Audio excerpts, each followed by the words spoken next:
کی تلاوت سے آپ محظوظ ہوئے، کیا محسوس کر رہے تھے آپ؟ روزانہ قرآن سنتے ہیں ہم، واللہ ایسا محسوس ہو رہا تھا کہ اللہ کی رحمت نازل ہو رہی ہے، یقیناً اللہ کی رحمت کا نزول ہو رہا ہے۔ کتنی فرحت اور کتنی خوشی آپ محسوس کر رہے تھے، اور آپ کے یہ دل کے جذبات تھے کہ ہم سنتے رہیں، قرآن پاک کو سنتے رہیں۔ اتنے بڑے ظالم ہیں ہم نے بہت ظلم کیا ہے قرآن کریم پر۔ میں یہ توجہ دلانا چاہتا ہوں کہ مکاتب قرآنیہ کے نظام کو صحیح کر لیجئے۔ میری بہت سنجید ادب و احترام کے ساتھ گزارش ہے، جو کر رہے ہیں کام اس میں بہت بڑی کمی ہے۔ بچپن میں ہم نے بھی پڑھا ہے، آج 1 گھنٹہ خانہ پوری ہو رہی ہے بعض جگہ، اللہ تعالیٰ حفاظت فرمائے۔ اگر یہی صورتحال رہی تو ارتداد پھیل رہا ہے، ہمارے بچے مرتد ہو رہے ہیں، ہماری بچیاں مرتد ہو رہی ہیں، ذہنی ارتداد پھیل رہا ہے۔ ذہن ہی تو ہے کہ میں نے آپ کو واقعہ بھی سنایا کہ کیا اسلامی لباس، اسلامی شریعت، اسلامی گفتار، اسلامی رفتار آپ کو پسند نہیں ہے؟ آپ فیصلہ کریں۔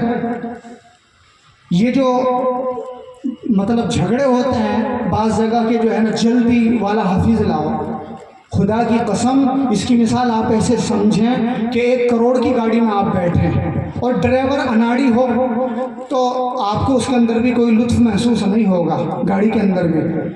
ہمارے پڑھنے والے، اللہ تعالیٰ مجھے بھی صحیح پڑھنے کی توفیق عطا فرمائے، صحیح پڑھنے والے نہیں ہیں۔ صحیح پڑھنے والے کب ہوں گے؟ جب صحیح پڑھانے والے ہوں گے۔ اس کی طرف بہت توجہ کی ضرورت ہے۔ اہل مدارس کام کر رہے ہیں ماشاءاللہ، جو مساجد کے متولیان ہیں ان سے بھی میری گزارش ہے اس میں محسوس کریں کتنے محظوظ ہوئے آپ کلام پاک سے، اور ہمیں لذت ہی نہیں آتی۔ ایک بات، دوسری بات، جو ہماری بچیاں مرتد ہو رہی ہیں، یہ بھی اسی کا نقص ہے اس نظام کا، کہ جو مکاتب قرآنیہ اور گھر کی تعلیم مضبوط نہیں رہی۔ صحابیات کے واقعات ہم نہیں سنا رہے ہیں، بیچارے تبلیغ والے علماء کرام اپنے تقریروں میں زور دے رہے ہیں تعلیم پر۔ اس کو فرض سمجھیں آپ، یہ روحانی غذا ہے، روحانی غذا اگر اپنے بچوں کو بچانا ہے، وہ غیر کے ساتھ چلی جاتی ہے، اسے پتہ ہی نہیں۔ تو اس کی طرف توجہ کرنے کی ضرورت ہے۔ اور لباس اپنے ہمارے بچے بہت تیزی کے ساتھ دوسروں کی تہذیب کو بدل رہے ہیں، تو اس کی طرف توجہ کی ضرورت ہے۔ یہی سمجھ میں بات؟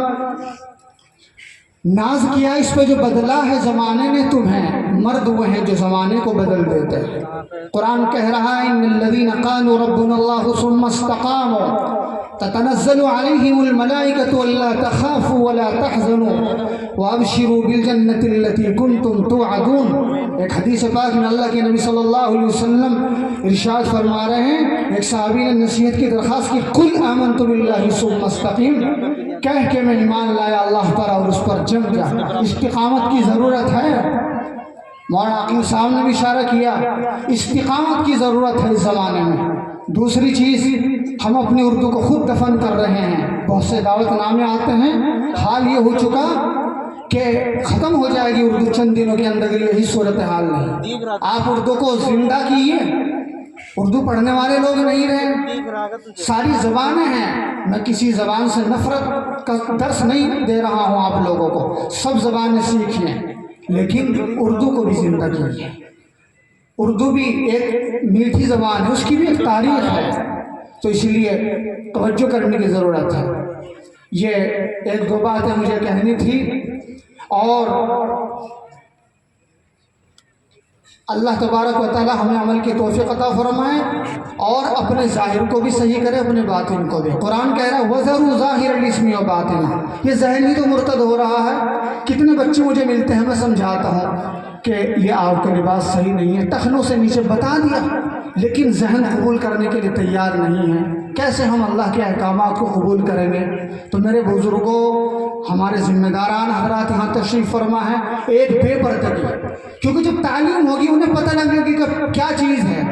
یہی نعرہ لگایا گیا یورپ میں، لیکن الحمدللہ ہماری ان بچیوں نے جو تعلیم یافتہ ہوئی فرانس میں، جرمن میں، اٹلی میں، انہوں نے خود دشمنان اسلام کی بولتی بند کر دی. انہوں نے کہا یہ پردہ ہماری عزت کا محافظ ہے، ہماری عصمت کا محافظ ہے. زیادہ کہنے کی ضرورت نہیں ہے. اللہ تعالیٰ عمل کی توفیق عطا فرمائے.